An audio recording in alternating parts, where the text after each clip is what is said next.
Okay.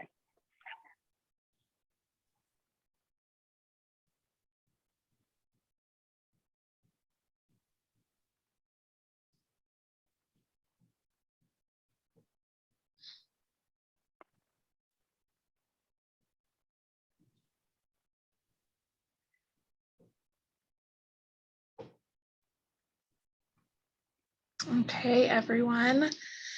Welcome back. Hope you all had a great break. We are here with Willow Meili. She is going to be holding this next lecture for us on space holding, remembering what you already know. Willow is a grief companion, hospice volunteer, and emerging end-of-life doula. She is the co-founder of a community initiative called the Grieve Well, which works to normalize grief in a culture that is grief illiterate. A lot of their offerings are through art, nature, wanderings, and community gatherings. Willow, as you will all experience, is a beautiful space holder.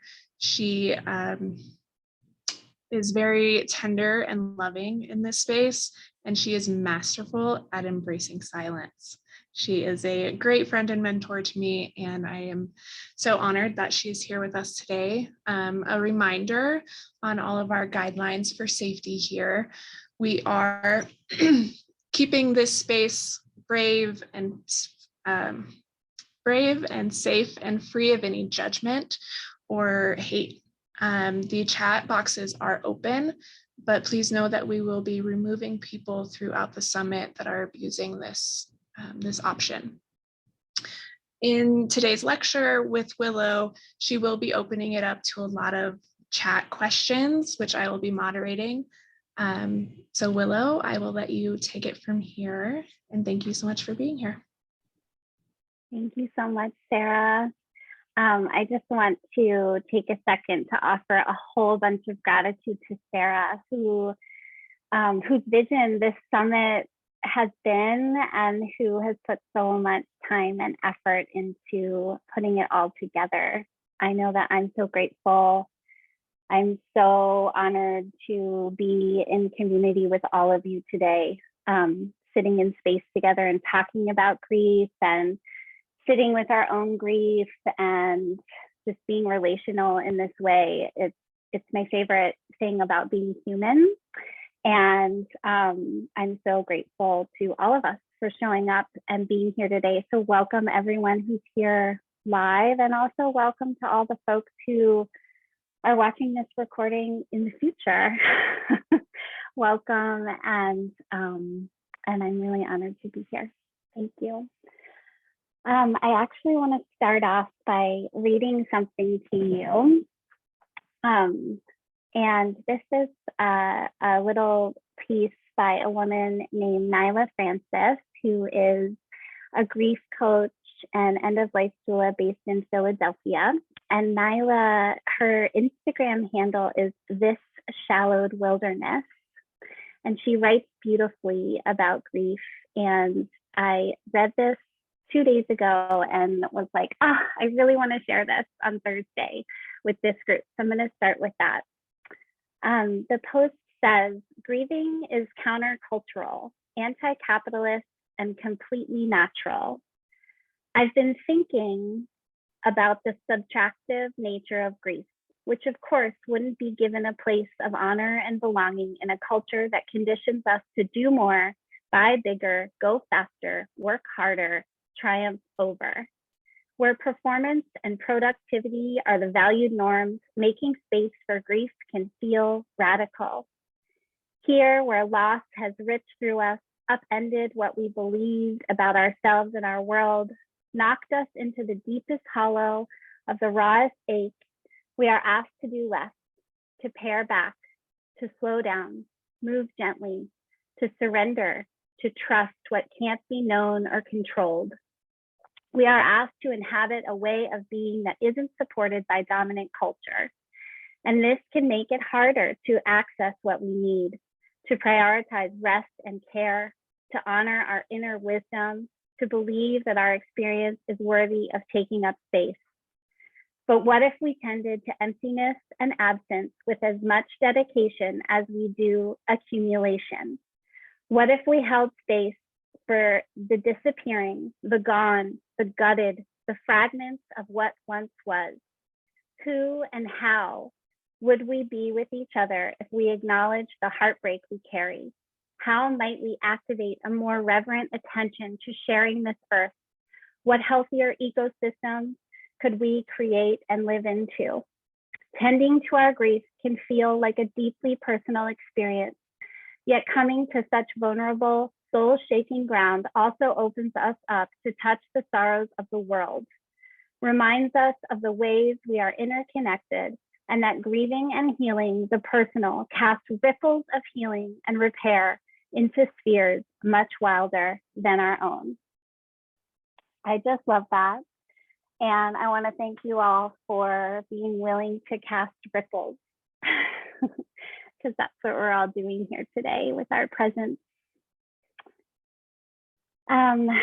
Everything that I share in this space with you is coming from my lived experience of holding space for my loved ones, for strangers, and the groups of humans that I've had the honor of sitting in circles with.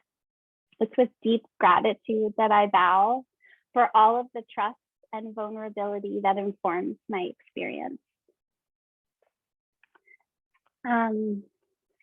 So Sarah's introduction of me was great, and I want to just share a little bit more about my personal story, and then I want to start by asking all of you a question.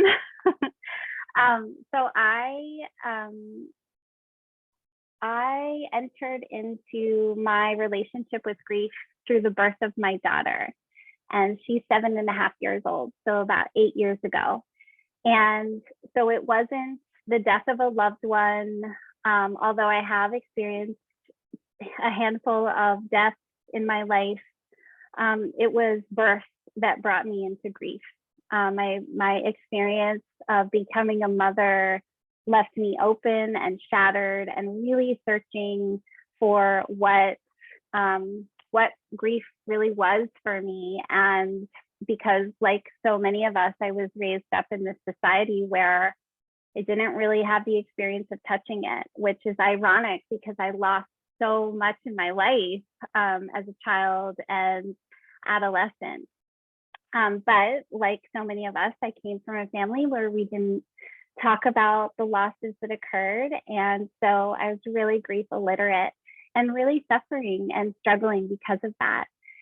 And my curiosities led me to the Grief Support Network, and I did the mindful grieving training with Wendy, and it changed my world and it changed my relationship with grief and really set me off on this journey.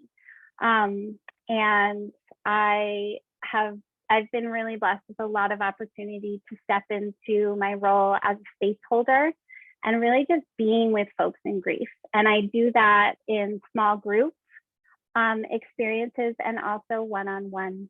And as Sarah mentioned, I'm the co-founder of a small organization called the Grief Well, and we are a compassionate community initiative. And we just finished creating an 8-week gathering series that we're in a peer-reviewed pilot of right now to offer spaces for people to gather and be with their grief and explore and wonder about their grief together.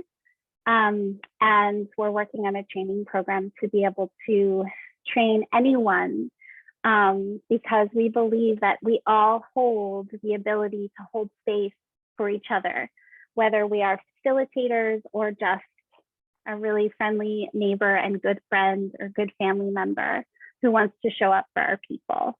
I really believe that we have everything inside of us to do it. We just have to remember how to do it. And it's also really, really simple.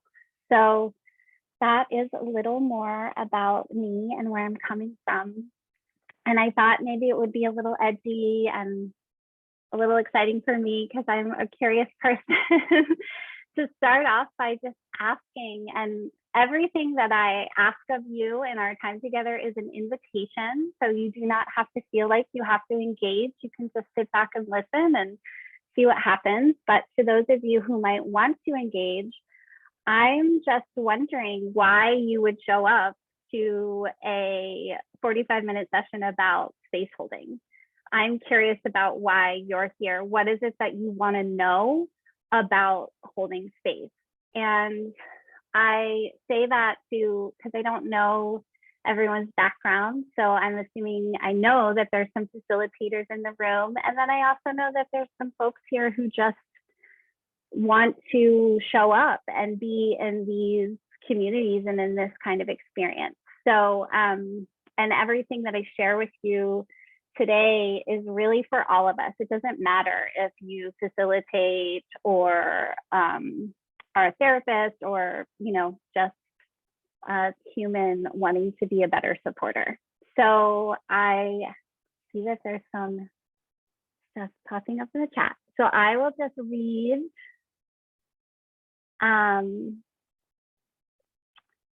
as folks feel called.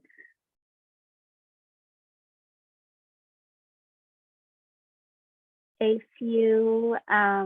anyone feels called to share what they want to know about holding space. And if not, I have lots of notes of what I want to tell you about holding space. So don't worry. Would you like me to read off for you, Willow? I can read them. Okay. It's all good. Thanks, Sarah.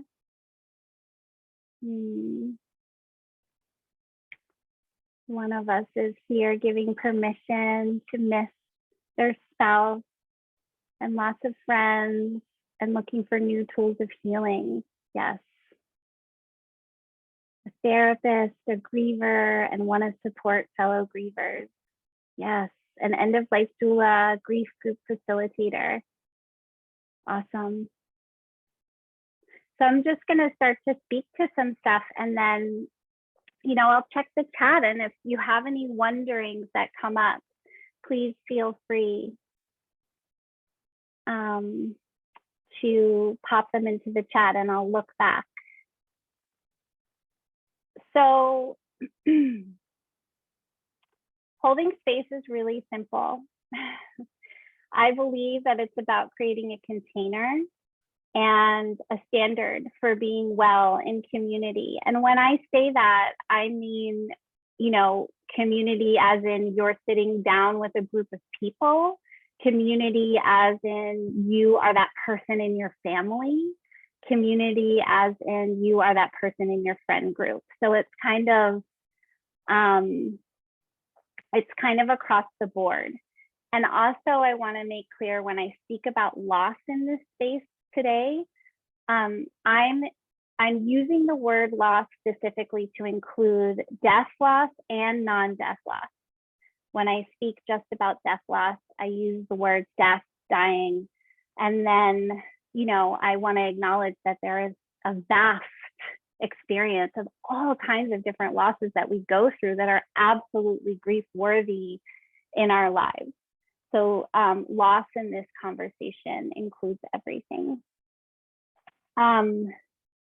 I feel that the key to holding space and being well in community together is about presence first and foremost.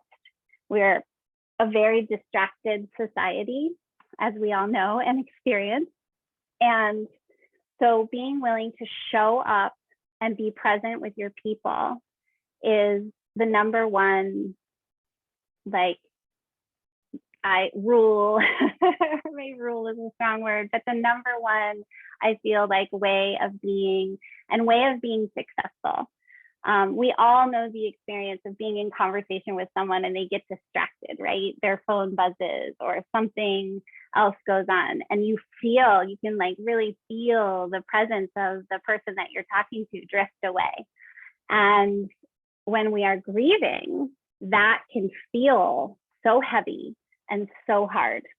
And so presence and being, when you decide, okay, I'm going to show up for this friend today, just really being aware of your presence and being aware that that's really what you need to lead with when you walk into that space. Being able to hold strong, unwavering space for our loved ones in the face of grief and loss is already something that we all know how to do, but we have to practice it. We are relational beings, and we all crave the space to be together and to be seen and to be heard and to be listened to. And so many of us carry so many stories that have been implemented by the larger society and culture, and also by the cultures within our families. So many of us come from families where we have a lot of things that we don't talk about, right? How many of us heard growing up, oh, we don't talk about that, or, you know, my uncle died and no one ever said anything about him again. Like, I hear these stories from people over and over again, and it creates this narrative that gets in really deep. And then all of a sudden you're in your adulthood and you're wondering why it's so hard for you to have these hard conversations or to face losses that you're going through in your life. It's not anything that you're doing wrong, it's the larger experience. And so one of the things that I think is really important as someone who wants to show up, whether as a facilitator or just one-on-one in life, is really taking the time to look at those narratives and those stories that you have been told or that you have taken on, and start to really tease out.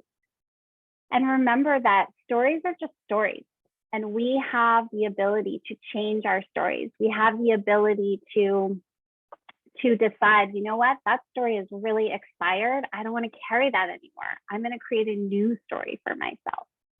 So I feel like a big part of showing up and holding space is also about the willingness to get really tender with yourself and ask yourself some of these really important questions around what you know about grief. What do you believe to be true about grief? So many of the stories that we tell ourselves are, you know, I don't have the time. I might say something wrong or the wrong thing. I'm not skilled enough or educated enough. I have to have a script in order to show up for someone who's in deep grief. I'm not sure if I can handle other people's emotions. What if I make them angry or upset? And I really believe that we can unlearn a lot of these stories and create new ones that are supportive. New stories like, I don't know what to say right now, but I see that you're in pain. And so I'm just going to sit here with you and stay with you. I'm so sorry for what you're going through. I'm here. I'm not going anywhere. I know I can't fix this, but I'm going to sit here with you. Being open and willing to show up with presence is the most important piece. And unwavering space holding is the key to building trust and capacity and deep knowing for yourselves and others. Remembering that these inherent skills strengthen your relationship with yourself, and they strengthen your relationship with your grief, because they put you into practice with your own grief, and then you can be in practice with others and witnessing others. One of my favorite people in the death trade grief world is Stephen Jenkinson. And Stephen says, grief is not a feeling, it's a capacity. It is not something that disables you. We are not on the receiving end of grief. We are on the practicing end of grief. And I love that, because I do really believe that grief is something that we need to get into practice with. My partner in the grief well and I talk a lot about a kinship with grief. So making grief your friend, making grief your kin, and really just getting into relating. And that can look so different for all of us. We all have a unique grieving experience. And what works for one person is not going to work for everybody else. But understanding that the thing that unites us all in this human experience is that we grieve and that we need to grieve, I think is a really important piece. I'm just going to take a second, a pause to look in the chat here. Okay, I see some good. Okay, this is a good one. How to have personal boundaries while holding space. That's next on my list. So, claiming safety in spaces. And I'm really curious about this a lot. I wonder a lot about what that even means. And can we really be safe together? And I don't have an answer, a huge one, but I have some things that I think about. Um, Safety, number one, means something different for all of us. And one of the things that I think is really important to remember is that we don't all know what each of us is bringing to any particular container. And again, this can be the container that exists between two friends, and this can be a container that exists between a group, like all of us are in right now. We are all bringing something different, and anything any one person shares can activate or trigger another one of us. And so I think that it's really important to think about what makes us feel safe, and really, again, tune in and touch in with what do I need to feel safe? What works for me? And start from there. Creating safety, I believe, is part of the responsibility of the whole, not just the facilitator or the person showing up to hold space. It starts with the self and being in check with where we are as we show up in community. As all of you know and experience, I'm sure on some level, we exist in a really unchecked society. We're all showing up disembodied, we have trauma, we have pain, and we are all carrying losses of all different kinds. And so the more aware and rooted in that reality, that like truth, as space holders and folks who want to be able to be with our loved ones, the more we can learn to be curious about our own personal responsibility. And I believe that there's a lot for us to unlearn in that too. When we're working in groups, and even one-on-one, I really believe in creating a standard for being well in the community. Sometimes those are called guidelines. Sometimes those are called codes of conduct, commitments. And again, I think this is something that can translate from a group experience also to a one-on-one experience as well. Checking in with yourself as the person who's showing up. What am I available for today? If you're leading a community, perhaps I know facilitators who create those guidelines together as a group in the first session. What are the things that everybody needs to feel safe? And everyone shares what they need to feel safe. And then as a facilitator, you lead out those main pieces, and then you create your guidelines together. That can be a really beautiful practice because everybody's bought into it. We all have buy-in in that. I get to say what I need and have the group hear me.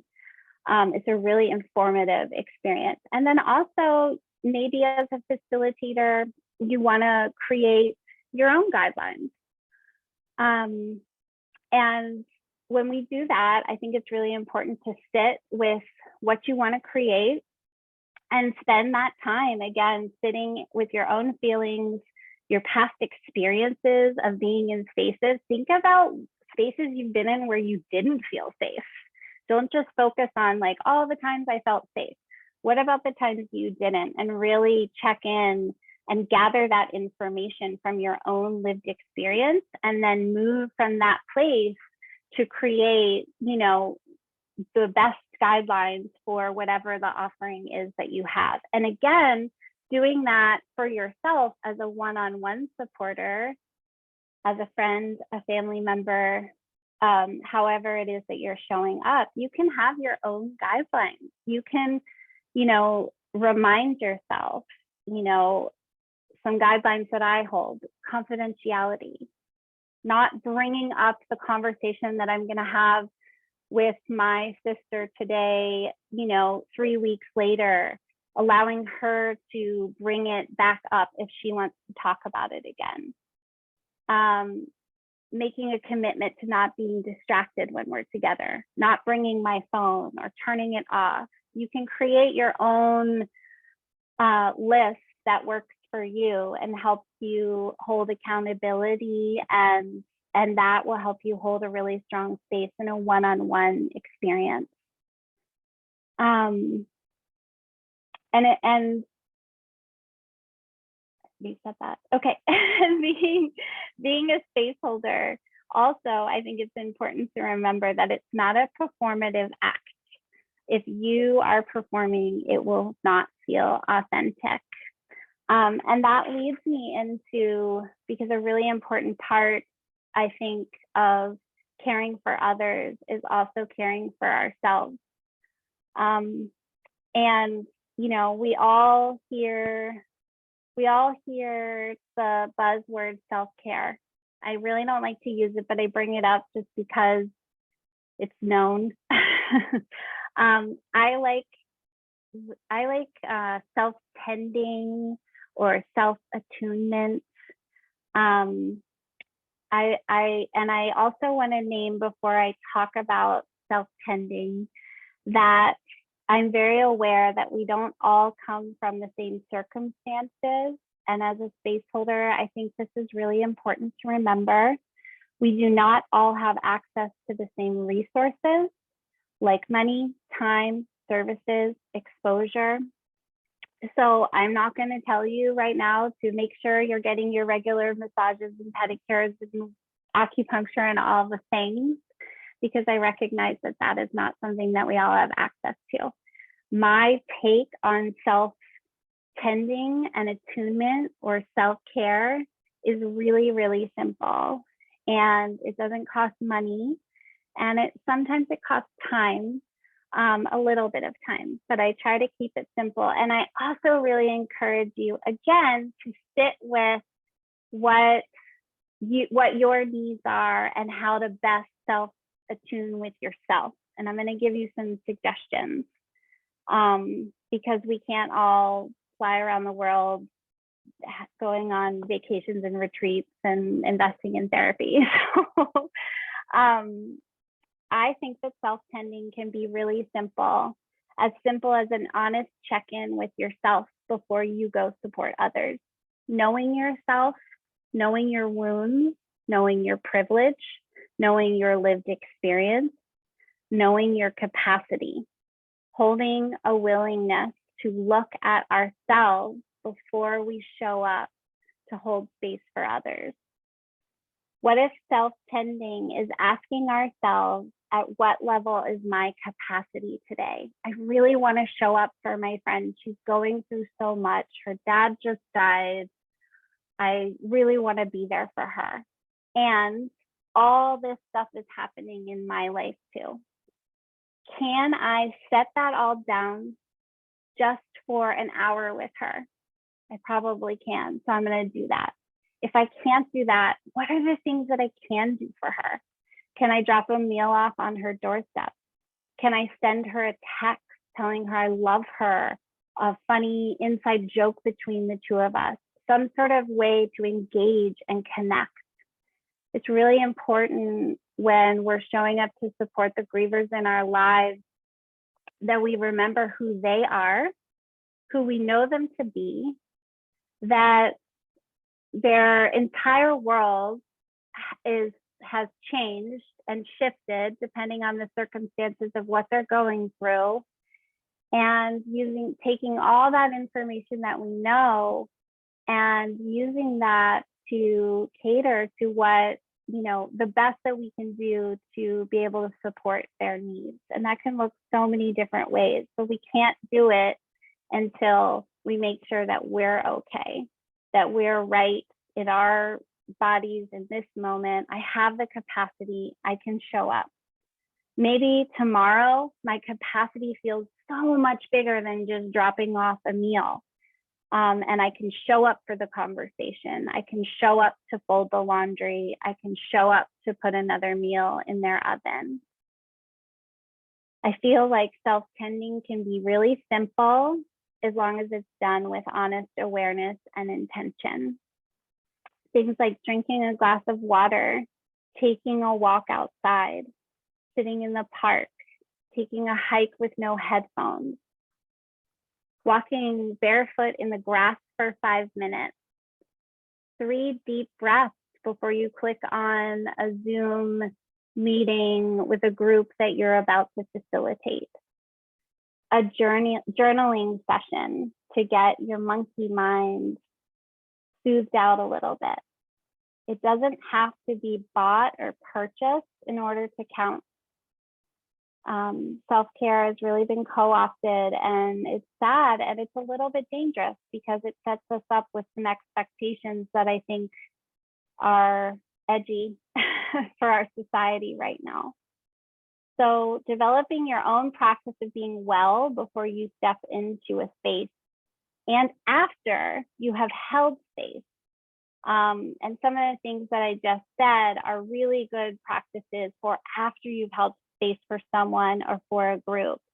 Sometimes I facilitate a grief gathering in the evening, and when I'm done, my family's already sitting down for dinner, and I walk in, and so I just go wash my hands, and I do it with intention, and I clear myself and my energy, and I can sit down and have dinner with my family. So it can be really, really simple. So we all have the ability to step in to support the grieving among us. And I think it's really important that we stop trying to say the right thing and stop needing to show up perfectly. I would like to share, those of you who know me know that I love poetry and I love quotes and all kinds of things, and I'm always sharing them in my spaces that I facilitate. And so today is not out of the ordinary for me. So I'm going to share some words by Alan Wolfelt, who is who runs grief support trainings in Colorado and has written a handful of beautiful, beautiful books about companioning the grieving. And I'm going to read about companioning to you. This is something that he wrote. Companioning is about honoring the spirit. It is not about focusing on the intellect. Companioning is about curiosity. It is not about expertise. Companioning is about learning from others. It's not about teaching them. Companioning is about being still. It is not about frantic movement forward. Companioning is about walking alongside. It is not about leading. Companioning is about discovering the gifts of sacred silence. It is not about filling every painful moment with words. Companioning is about listening with the heart. It is not about analyzing with the head. Companioning is about bearing witness to the struggles of others. It is not about directing those struggles. Companioning is about being present to another's pain. It is not about taking away the pain. Companioning is about respecting disorder and confusion. It is not about imposing order and logic. Companioning is about going to the wilderness of the soul with another human being. It is not about thinking you are responsible for finding a way out. I love these words. We could take out each piece and I could talk for days about it. But a couple of the pieces that I love about this and tie into what I want to say about silence and the words that we choose when we show up, and feeling like we always have to have the right thing to say, or not showing up because we're afraid that we're going to say the wrong thing, because this is something that I hear about a lot from folks. It is okay to sit in silence with each other. As Sarah said, I am all about silence. And I have to tell you that every time I facilitate a space and we go into the portion of the time together where we sit in silence, because I always have that time. I feel awkward every time, and I've done this a lot of times. Silence is awkward. Silence in our culture is very few and far between of an experience that we get to have, especially in a group. And then when we're one-on-one with each other, I think we get so wrapped up in like, oh, no one's saying anything and it feels so weird and I'm supposed to be talking, and we get into our minds about what we should be saying or shouldn't be saying, or what's happening, what are they thinking.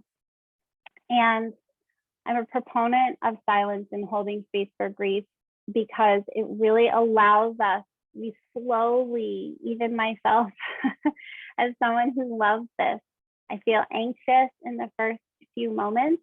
And then slowly, as I allow myself to settle into that silence, just magic happens, because everyone is going through the same process of trying to settle in to the silent moment.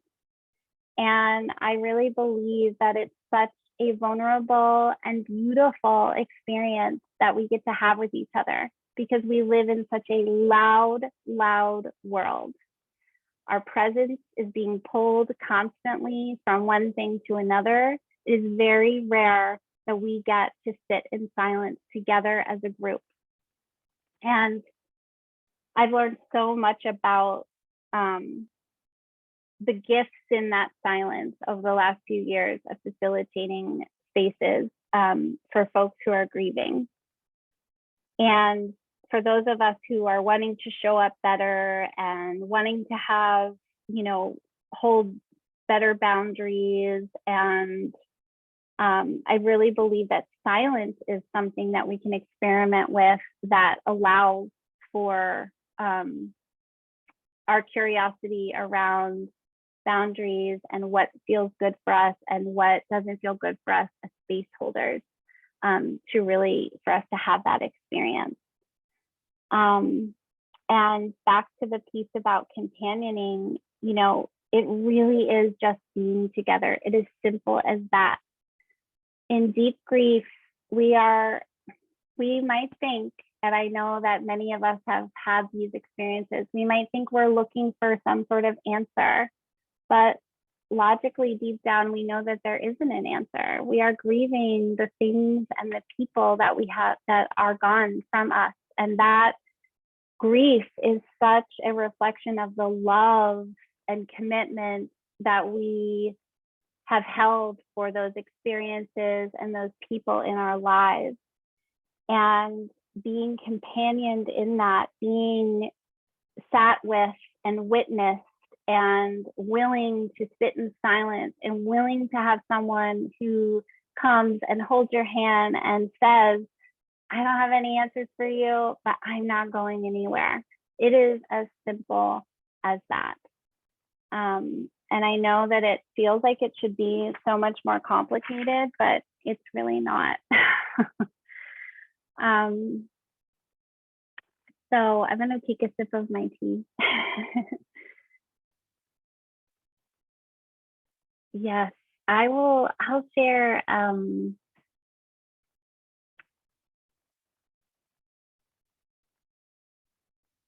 just reading all of your beautiful comments in the chat. Thank you so much. And I want to say that grief literacy is sort of the last thing that I think we'll have time for me to touch on. And I feel like I could sit with you for the rest of the day and have this conversation. So I thank you for sort of my quick synopsis on holding space in this 45 minutes together. And I do want to leave a little bit of time for just like any specific questions from a few of you. But grief literacy is, the ability to understand loss and to compassionately act upon that understanding.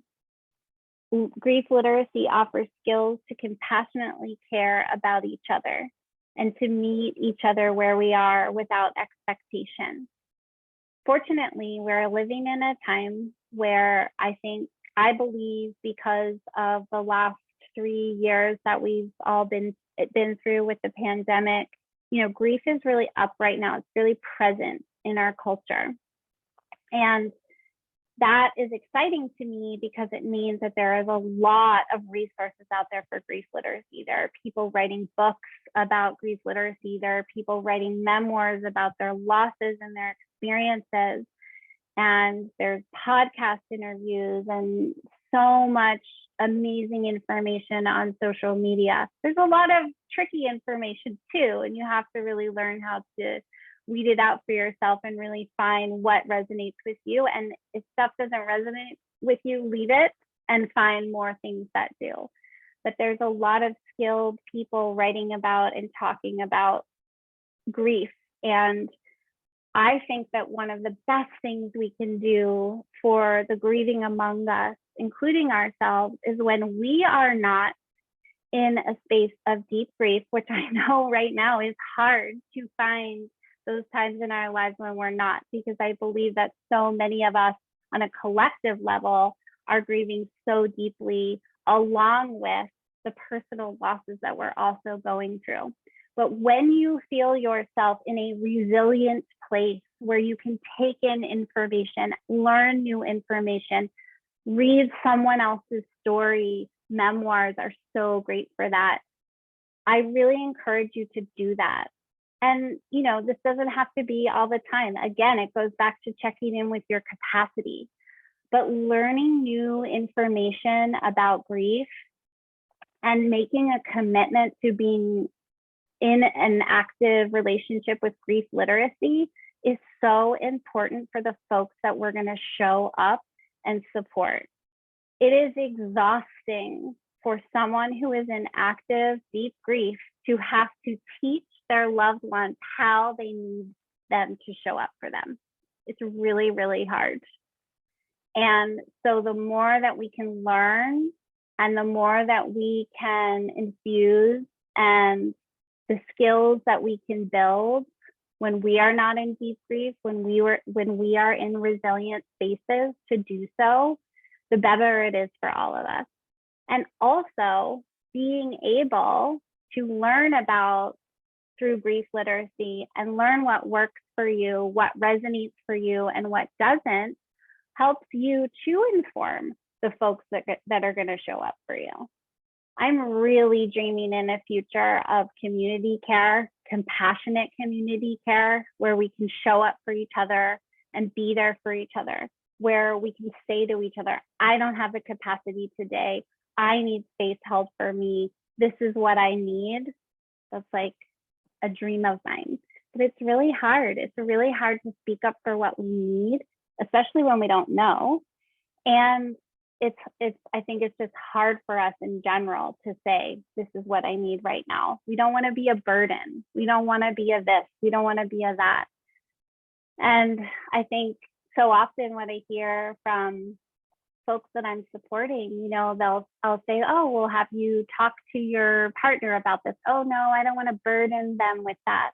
But if they came to you and wanted to talk about the same thing, wouldn't you hold the space for them? Absolutely. We have this double standard that we walk around with, and we really need to drop it and just learn to be relational with our own grief. And that way we can be relational with the grief of those in our lives who we want to be able to support. So finding your people in the grief literacy world, finding the people that you resonate with. And there are people right now writing and talking about grief across so many cultures and so many different lived experiences. So I really do believe that we can find the folks that we really resonate with. So I just want to give us a couple minutes for any direct questions from anyone.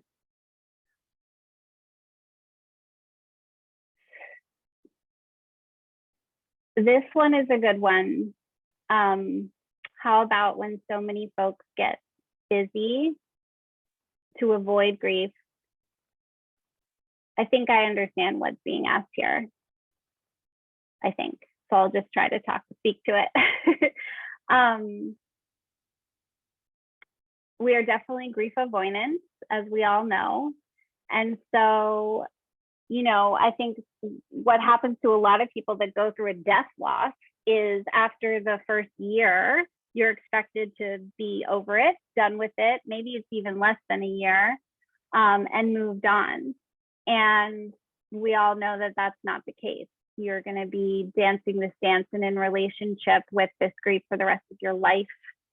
And so, you know, I think that when we are encountering someone that we want to support that maybe is taking that attitude, I'm done with I'm good, I want to move on, you know, not directly, if I don't directly bring up what people are going through, I allow them to come to me and speak to me about it. But I also think that there's gentle ways that we can find to check in and encourage folks to touch in with what their experience is. I think that reaction of, I have to be done, I have to move on, there's so many things that play in that. And most of it comes from the lack of remembering that when we go through a death loss, we are going to be in relationship with that grief forever. And that's so scary for some of us, so scary for a lot of us. And so in a case like that, I feel like, you know your person, really checking in with their boundaries, seeing where they're at, and like making sure they always know you're there. I'm always here for you to talk about this. I understand that you don't want to talk about this right now, but if this comes up for you again, I'm your person. I'm here for you. You know, I like to meet people where they are and give them a lot of space. We don't ever want to force anyone or, you know, make people feel projected upon, or like, you know, Alan says in the companioning piece, like, this isn't an opportunity to teach or guide, it's just an opportunity to be there. So really remembering to meet people where they are. And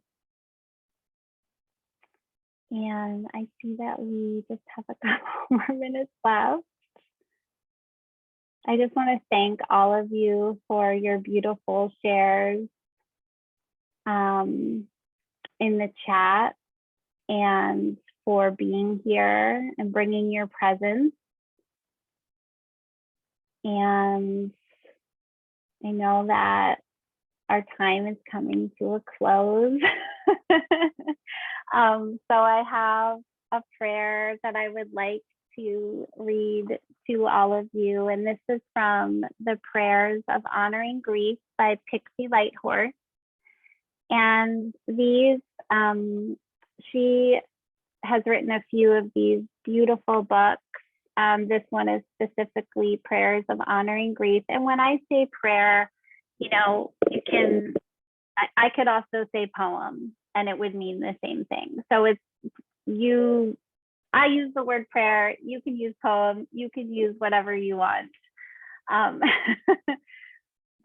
These are beautiful, beautiful writings on grief and the experiences that we have in our grief, or that are possible in our grief. I'm going to read Prayers for Honoring Experience, but just so you know, some of the ones in here are honoring trauma, honoring isolation, honoring tears, honoring earth, honoring essence. So she really goes through so many beautiful experiences that we have on this journey of being in practice and relationship with grief. So Pixie says, "Thank you for this day to reflect on where I've been and how it matters. Thank you for maturing me to the point of releasing my concern for outward appearances. Thank you for the opportunity to come face to face with what was feasting on my serenity. Thank you for freedom from old identities and worn out ideas of myself. Thank you for the trials and evolutions that brought me into this form. Help me find the beauty in it without straining and going off path. Help me hold my former trials up to the light for closer examination. Help me see my ordeals as backcountry trails that have brought me through to the other side. Help me notice that I am here in my body with earth beneath me, sky above me. Suspend me in the present moment to accept where I sit still, awaiting further instructions from the cosmic source of inspiration that I have become so fond of dialoguing with. When the luster of youth wears away and I grasp clumsily backward for good old days, deliver me back to right now, the only place I fit and belong. Help me release my illusions about the past being superior to the present. Let me audaciously say goodbye to what has become complete with an ecstatic dance from the top of the mountain I have climbed. Let me be a beacon for others by telling the hardy myths of survival. Help me to bring purpose and significance to the fresh narrative that I am living. Thank you all so much for being here. Find me online, reach out to me. I'm here. And I'm so honored to have shared this time with you. Thank you so much. Thank you, Willow, for being here. We greatly appreciate you and your approach to space holding. It is a beautiful thing. And I think we can all say that we have picked up many lovely little nuggets from you today and insights to take with us. So thank you. I have shared Willow's contact information in the chat, and you can find it in the session notes as well and on GSN's website. So thank you all so much. We will start our next session in just about 8 minutes. So pop over to the next session with Brian Keating on grief in the nervous system. Okay, thank you. Bye. Thank you all.